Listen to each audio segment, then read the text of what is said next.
Should I choose a startup और corporate company for my career? To be honest with you, ये वो question है जिसका कोई भी स्पेसिफिक या फिर फिक्स आंसर ही नहीं बना, राइट?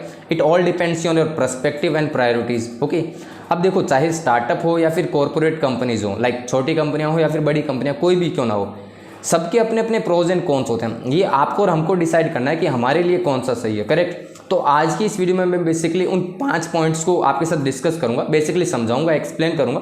उसके बाद आप खुद स्टडी कीजिए या फिर डिसाइड कीजिए आपके लिए कौन सा सही रहने वाला है, स्टार्टअप या फिर कॉर्पोरेट। ओके, और इसी के साथ साथ मैं अपना पर्सनल एक्सपीरियंस भी आप लोगों के साथ शेयर कर दूंगा ताकि आपको शायद थोड़ी और हेल्प मिल जाए। Okay, so without wasting more time, let's get started.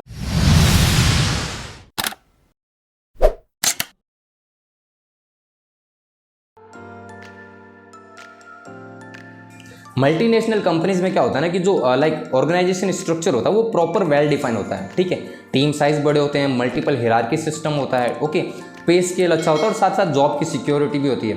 और वहीं लाइक जो स्टार्टअप्स होते हैं वहाँ पे थोड़ा सा अनस्ट्रक्चर्ड काम होता है या फिर कह सकते हैं सेमी स्ट्रक्चर काम होता है, चैलेंजिंग और लाइक कॉम्पिटिटिव एनवायरनमेंट रहता है। और मे बी पे स्केल, मैं भी तो नहीं कहूँगा, पे स्केल जो होता है वो स्टार्टिंग लेवल में आपको एवरेज ही मिलता है। ओके, स्टार्टअप ना यार देखो उन लोगों के लिए होता है जो कि बहुत ज़्यादा पैशनेट होता है। वो नहीं होते कि यार कुछ जुनूनी लोग जो कि कुछ अलग करना चाहते हैं, लाइक समथिंग डिफरेंट। अगर उनका आइडिया हिट हो जाए तो वो स्टार्टअप खुद एक एमएनसी बन सकता है फ्यूचर में, करेक्ट? और एमएनसीज क्या होती हैं? बेसिकली वेल स्टैब्लिश्ड कंपनीज होती हैं ऑलरेडी। क्लाइंट्स की कोई कमी नहीं होती, मतलब काम की कोई कमी नहीं। आपको क्या डेली जाना है, एक जो well defined proper like system बना हुआ है उसी को फॉलो करना है, अपना काम करना है और क्या है, घर आ जाना है। So basically we can say in the startup there are better opportunities for personal growth and performance wise, right? तो जैसा मैंने पहले बताया, एमएनसीज जो होती हैं वो वेल स्टैब्लिश्ड कंपनीज होती हैं, राइट? यहाँ पे बाकायदा लोगों को हायर किया जाता है क्लाइंट वगैरह के साथ डील करने के लिए। और जो वर्क कल्चर होता है वो प्रॉपरली वेल डिफाइंड होता है। ऐसा नहीं है कि आज कोई बंदा काम ए कर रहा है तो कल को वो काम बी करेगा, राइट? एक प्रॉपर चेन बनी होती है, कह सकते हैं हिरार्की बनी होती है। फॉर एग्जांपल मान लीजिए कोई प्रोजेक्ट आया तो सबसे पहले सेल्स टीम के पास जाएगा, उसके बाद बीए टीम के पास जाएगा, बिजनेस एनालिसिस टीम के पास, फिर वो प्रोजेक्ट आगे प्रोजेक्ट मैनेजमेंट के पास, प्रोजेक्ट मैनेजर के पास जाएगा, then development and then testing, right? तो ये प्रॉपर एक फ्लो बना हुआ है, इसी को वो लोग फॉलो करेंगे, राइट?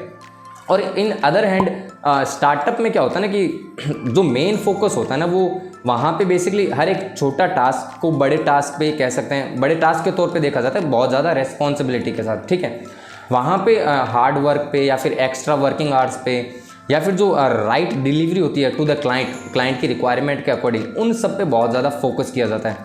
ओके, और इसी के साथ साथ स्टार्टअप में हर एक एम्प्लॉयज़ को क्रॉस फंक्शनल भी होना ज़रूरी है। मतलब ऐसा नहीं है कि आपका सिर्फ एक ही प्रॉपर जो रोल आपको असाइन किया गया आपको सिर्फ उसी में काम करना है। ज़रूरत पड़ने पे या फिर रिक्वायरमेंट होने पे लाइक आपको हो सकता है दूसरी जॉब प्रोफाइल का भी काम करना पड़े, ठीक है, जो कि आप कर सकें। मान लीजिए फॉर एग्जांपल अगर आप वेब डेवलपमेंट का काम कर रहे हैं, ठीक है, तो आपको पुश किया जाएगा कि आप ऐप डेवलपमेंट भी सीखें और उसको भी स्टार्ट करें या फिर कुछ वेब डिज़ाइनिंग रिलेटेड भी काम कर सकें, राइट? स्टार्टअप आपके करियर को हमेशा पुश करेगा। अब यहाँ पे आपको अलग अलग डोमेन्स पे काम करने को मिलेगा, तो जो आपका लर्निंग कर्व है वो हमेशा अपग्रेड में जाएगा, डाउनग्रेड कभी नहीं होगा। और दूसरी बात ये कि जो स्टार्टअप में काम करते हैं वो नो डाउट अच्छे प्रॉब्लम सॉल्वर होते हैं, अच्छे रिस्क टेकर भी होते हैं, ठीक है? तो कहीं ना कहीं ये आपकी प्रोडक्टिविटी को भी इंक्रीज करता है।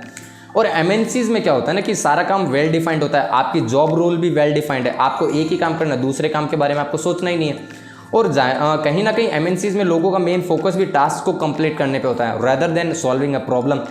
ओके, तो एमएनसीज में क्या होता है ना, जो पर्सनल ग्रोथ और करियर ग्रोथ होती है वो बहुत स्लो होती है रेदर देन या फिर कहें तो आप अगर कुछ ज़्यादा ही एक्सेप्शनली टैलेंटेड ना हो। Okay, job security no doubt MNCs में ज़्यादा होती है, पर जो ट्रांसपेरेंसी होती है वो उतनी ही कम, राइट? हम सब जानते हैं कि जो कंपनी के सीईओ होते हैं वही कंपनी के मोस्ट ऑफ द डिसीजंस लेते हैं। अब वो भी किसके बेसिस पे? कुछ रिपोर्ट्स या फिर स्टैट्स के बेसिस पे। तो हमें पता भी नहीं होता कि कब कौन सा डिसीजन ले लिया जाए, राइट? और वहीं अदर हैंड स्टार्टअप्स में क्या होता है, जो कंपनी का सीईओ होता है वो भी एम्प्लॉयज़ के साथ मिलकर काम करता है, राइट? एक सीईओ को पता होता है कि कंपनी में इवन जो फ्रेशर है वो क्या काम कर रहा है, उसका रोल क्या है, राइट? तो कल को सीईओ कोई डिसीजन लेता है तो वहाँ पे ट्रांसपेरेंसी लेवल ज़्यादा होता है as comparative to MNCs, right? So in simple words, अगर आप एमएनसी में काम करते हो तो यहाँ पर आपको पर्सनल रिकग्निशन इतना जल्दी नहीं मिलेगा, पर नो डाउट फाइनेंशियली सिक्योर होगा और जो प्रोफेशनली है वहाँ पे भी आप स्टेबल रहेंगे।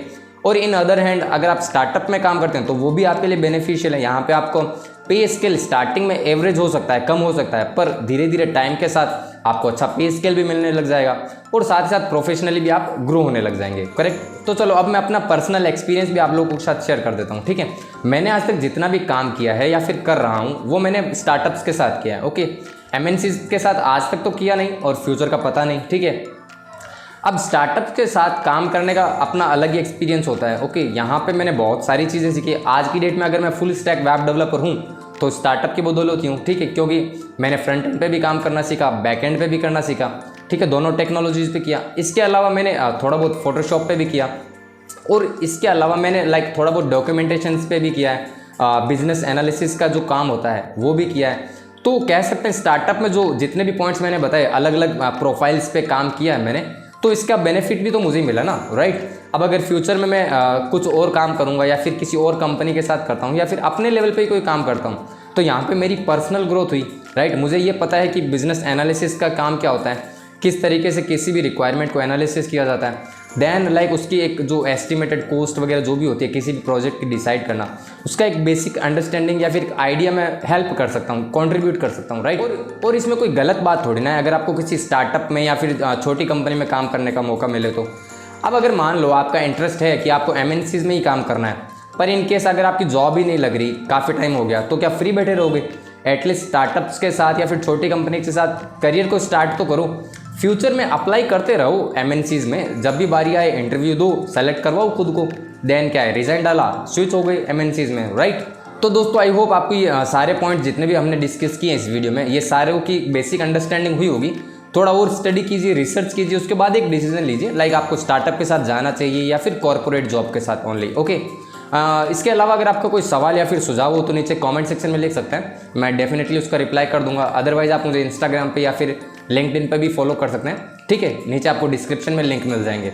और दोस्तों अगर वीडियो पसंद आई तो इसको लाइक ज़रूर कर देना, साथ ही साथ चैनल को भी सब्सक्राइब कर देना ताकि मुझे मोटिवेशन मिलता रहे, मैं इस तरह की यूज़फुल एंड हेल्पफुल वीडियोज़ आगे और बनाता रहूँ।